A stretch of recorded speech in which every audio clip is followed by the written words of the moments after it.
Morning guys, magluluto tayo ngayon ng gulay na apay. Laing sa Tagalog. Nyap-nyap sa talaga. Yan guys, yan. Yan yung sahog niya guys. Maliluluto yung muna siya natin. At ito na guys yung mga ingredients.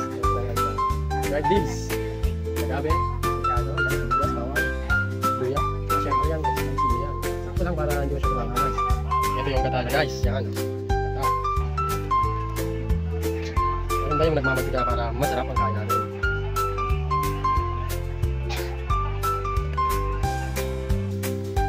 1/4 lang ng karning baboy. Okay, yung goods na yan. Pagsahog sa gulay na. Ito yun na.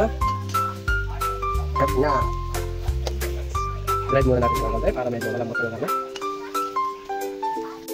Yan, dried na dry na siya guys. So ilalagay na natin yung gata.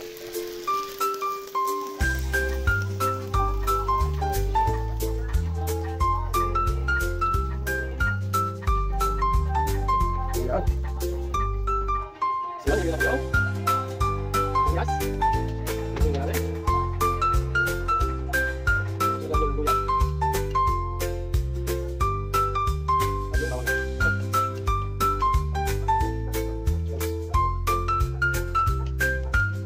Ito natin siyang kumulo.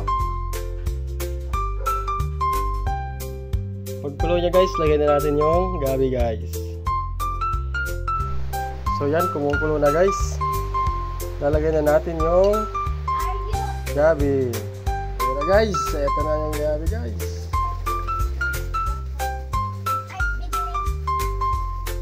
Oh. Ano natin siya? Huwag nyong halo-haloin pag nilagay nyo na yung gabi. Kailangan pag nilagay nyo, takpan nyo siya guys. Hanggang siya ma-absorb nyo na yung huwag siya haloin para hindi makati guys, hindi makati. Kailangan takpan nyo lang.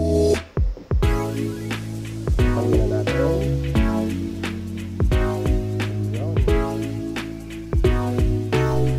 Ito na yung gulay na gawin natin. Laing.